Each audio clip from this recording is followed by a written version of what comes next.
আসসালামু আলাইকুম। BBS pass দ্বিতীয় বর্ষের প্রিয় শিক্ষার্থী, তোমরা সবাই কেমন আছো? আশা করি এই করোনা মহামারী পরিস্থিতির মধ্যেও তোমরা পরিবারের সবাইকে নিয়ে নিজ গৃহে নিরাপদে আছো, ভালো আছো এবং সুস্থ আছো। প্রিয় শিক্ষার্থী, তোমরা জানো যে এই করোনা মহামারী পরিস্থিতির মধ্যেও আমরা নিয়মিতভাবে আমাদের অনলাইন পাঠদান কার্যক্রম চালিয়ে যাচ্ছি। এরই ধারাবাহিকতায় আজকে আমি ব্যবসায়ের আইনগত পরিবেশ এ বিষয়ের চতুর্থ অধ্যায় চুক্তি বা সম্মতির শ্রেণীবিভাগ বিষয়ের ক্লাস উপস্থাপন করছি। মোহাম্মদ আবুল খায়ের, প্রভাষক, ব্যবস্থাপনা বিভাগ, ডক্টর মালিকা কলেজ।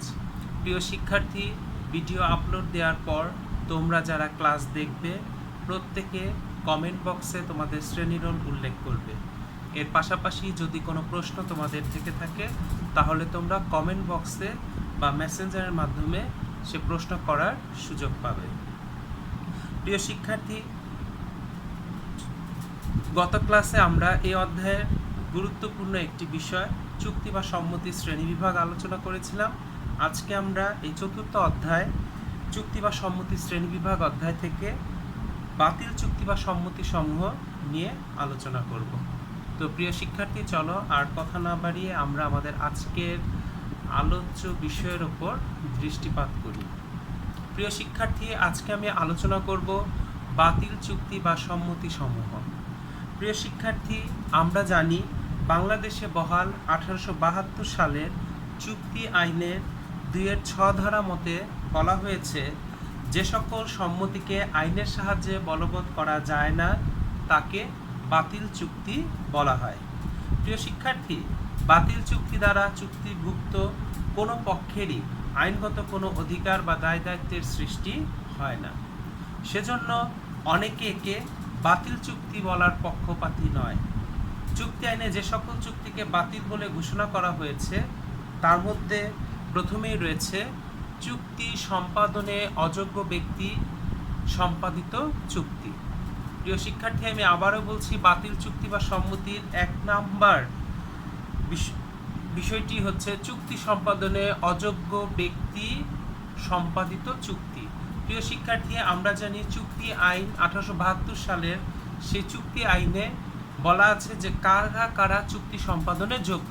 সেই চুক্তি সম্পাদনে যোগ্য ব্যক্তি ছাড়া অন্য কোনো ব্যক্তির সাথে চুক্তি সম্পাদন করা হলে আইন অনুযায়ী সেটি বাতিল চুক্তি বা সম্মতি হিসেবে বিবেচিত হবে। প্রিয় শিক্ষার্থী, আমরা জানি আইন অনুযায়ী চুক্তি সম্পাদনের যোগ্য হচ্ছে দেশের আইন অনুযায়ী পূর্ণবয়স্ক ব্যক্তি, অর্থাৎ 18 বছর বয়স যাদের হয়েছে। তাহলে 18 বছরের নিচে যদি কোনো ব্যক্তির সাথে চুক্তি করা হয়, অর্থাৎ নাবালকের সাথে যদি চুক্তি করা হয়, তাহলে সে চুক্তি বা সম্মতি অটোমেটিক্যালি বাতিল হবে। প্রিয় শিক্ষার্থী, আমরা জানি মানসিকভাবে অসুস্থ বা পাগল ব্যক্তির সাথে কোনো চুক্তি করা যায় না, সেটি আইনে নিষিদ্ধ আছে। কারণ চুক্তি করতে হলে অবশ্যই মানসিকভাবে সম্পূর্ণ সুস্থ ব্যক্তির সাথে চুক্তি করতে হবে। কাজেই কেউ যদি কোনো মানসিক বিকারগ্রস্ত বা পাগল ব্যক্তির সাথে কোনো চুক্তি করে থাকে তাহলে আইন অনুযায়ী সেই চুক্তি বা সম্মতি বাতিল হয়ে যাবে। প্রিয় শিক্ষার্থী, আমরা জানি কোনো ব্যক্তি চুক্তি সম্পাদন করতে হলে আদালত কর্তৃক তিনি কখনোই দেউলিয়া ঘোষিত হননি। এই ধরনের ব্যক্তিরা চুক্তি সম্পাদনের যোগ্য। তাহলে কোনো ব্যক্তি যদি আদালতের নির্দেশে দেউলিয়া ঘোষিত হয় তাহলে তার সাথে যদি কোনো চুক্তি করা হয় তাহলে সেই চুক্তি বা সম্মতিও কি হয়ে যাবে? বাতিল হয়ে যাবে। অর্থাৎ দেশে বহাল 1872 সালের চুক্তি আইনে চুক্তি সম্পাদনের যোগ্য যে সকল ব্যক্তিদের কথা উল্লেখ করা হয়েছে এর বাইরে কোনো ব্যক্তির সাথে চুক্তি করা হলে সেই চুক্তি নিজ থেকে বাতিল হয়ে যাবে, সে সম্মতি বাতিল হয়ে যাবে। প্রিয় শিক্ষার্থী, কাজেই চুক্তি সম্পাদন করার ক্ষেত্রে অবশ্যই আমাদেরকে চুক্তি সম্পাদনে সে ব্যক্তিটি যোগ্য নাকি অযোগ্য সেটা বিবেচনায় নিয়ে চুক্তি করতে হবে। এছাড়াও দেশীয় আইন অনুযায়ী যদি কোনো ব্যক্তি সাজাপ্রাপ্ত হয়ে থাকে তাহলে বিশেষ ক্ষেত্রে তাদের ক্ষেত্রেও কিন্তু চুক্তি করা যায় না। তো প্রিয় শিক্ষার্থী, চুক্তি সম্পাদনে অযোগ্য ব্যক্তি সম্পাদিত চুক্তিটি নিয়ম অনুযায়ী এবং আইন অনুযায়ী বাতিল হয়ে যাবে। প্রিয় শিক্ষার্থী, এরপরে বাতিল চুক্তি বা সম্মতির যেটি রয়েছে সেটি হচ্ছে দুই পক্ষের ভুল। চুক্তি আইনের 20 ধারা অনুযায়ী চুক্তির অতি প্রয়োজনীয় কোনো তথ্য সম্পর্কে যদি উভয় পক্ষের মধ্যে কোনো ভুল হয়ে থাকে তাহলে অবশ্যই সে চুক্তি কি হয়ে যাবে, বাতিল হয়ে যাবে। প্রিয় শিক্ষার্থী, চুক্তি সম্পাদনের ক্ষেত্রে যেহেতু এক পক্ষ প্রস্তাব দেয়, অপর পক্ষ সে প্রস্তাবের সম্মতির মাধ্যমে স্বীকৃতি জ্ঞাপন করে, তার ফলেই কিন্তু একটি চুক্তি হয় যা আইন অনুযায়ী বলবৎযোগ্য হয়। কিন্তু প্রিয় শিক্ষার্থী, যদি কোনো চুক্তির ক্ষেত্রে দুই পক্ষের মধ্যেই কোনো বিষয়ে ভুল থেকে থাকে তাহলে কিন্তু দুই পক্ষের এই ভুলের কারণে সেই চুক্তি বা সম্মতি বাতিল হবে। এখানে যদি আমরা একটি উদাহরণ দেই তাহলে তোমাদের বুঝতে আরেকটু সুবিধা হবে।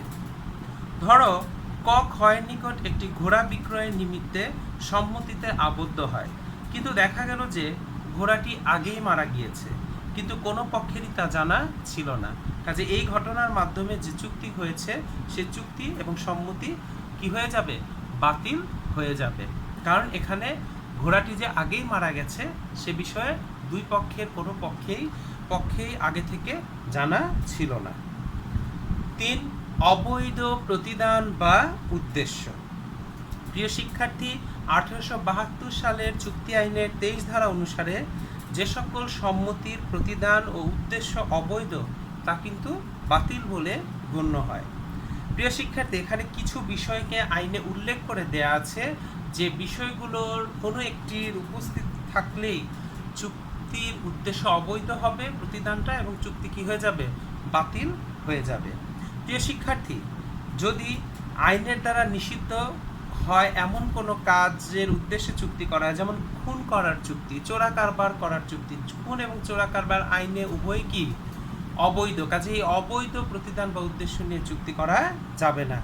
প্রিয় শিক্ষার্থী, যদি তা সম্পাদন আইনের কোনো বিধানে ব্যর্থ হয়, যেমন কোনো ব্যক্তি যদি কোনো সম্পদের খাজনা পরিশোধ করতে না পারে এবং তার ওই সম্পত্তি যদি তার মালিকানাচ্যুত হয়ে যায়, পরবর্তীতে আবার সে এই সম্পদ ক্রয় করতে চাইলে কিন্তু সেটি ক্রয় করতে পারবে না, কারণ তিনি ইতোমধ্যে খাজনা পরিশোধে ব্যর্থ বলে প্রতীয়মান হয়েছে।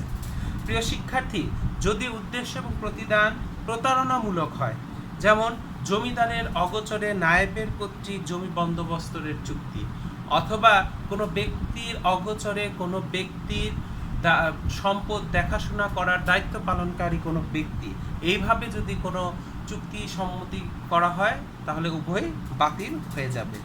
প্রিয় শিক্ষার্থী, যদি কোনো চুক্তির প্রতিদান অপরের জন্য ক্ষতিকর হয় তাহলে সেটি বাতিল হয়ে যাবে, যেমন ঋণ পরিশোধ না করা পর্যন্ত ঋণী ব্যক্তি কর্তৃক ঋণদাতার বৃত্তরূপে কাজ করার চুক্তি, এ ধরনের বিষয়গুলো কিন্তু অবৈধ প্রতিদান বা উদ্দেশ্যের বলে বাতিল হয়ে যাবে।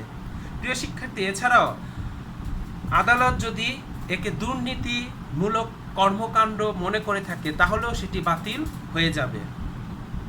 আদালত যদি একে জনস্বার্থ বিরোধী কোনো প্রতিদান বা উদ্দেশ্যের জন্য সম্পাদিত কার্য হিসেবে বিবেচিত করে সেটিও কিন্তু বাতিল হয়ে যাবে।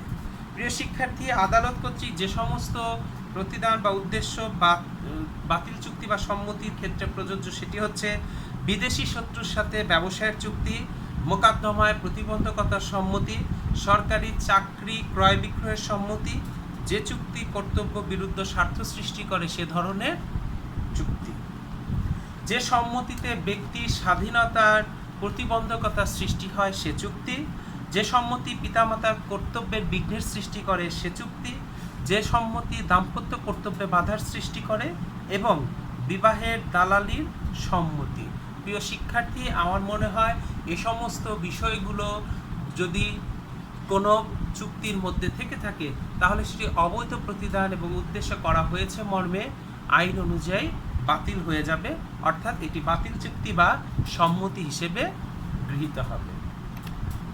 প্রিয় শিক্ষার্থী, বাতিল চুক্তি বা সম্মতির অপর একটি বিষয় হচ্ছে আংশিক অবৈধ উদ্দেশ্য বা প্রতিদান। প্রিয় শিক্ষার্থী, উদ্দেশ্যের মধ্যে সম্পূর্ণ উদ্দেশ্য অবৈধ না হয়ে আংশিক উদ্দেশ্য বা প্রতিদান যদি অবৈধ হয় তাহলেও কিন্তু সম্মতি বা চুক্তি আইন অনুযায়ী বাতিল হয়ে যায়। বাংলাদেশে বহাল 1872 সালের চুক্তি আইনের 24 ধারা মতে বলা হয়েছে যে সম্মতির একাধিক উদ্দেশ্যে কিন্তু একটি মাত্র প্রতিদান অথবা একাধিক প্রতিদান কিন্তু একটি মাত্র উদ্দেশ্য থাকে, সেক্ষেত্রে কোনো একটি প্রতিদান বা উদ্দেশ্য অবৈধ হলে সেটি কিন্তু বাতিল চুক্তি বা বাতিল সম্মতি হিসেবে বিবেচিত হয়ে থাকে। প্রিয় শিক্ষার্থী, আমি যদি এখানে একটা উদাহরণ দেই, এক্স ওয়াইকে তার একটি বৈধ ব্যবসায় এবং একটি অবৈধ ব্যবসায় তদারকের জন্য নিয়োগ প্রদান করলো।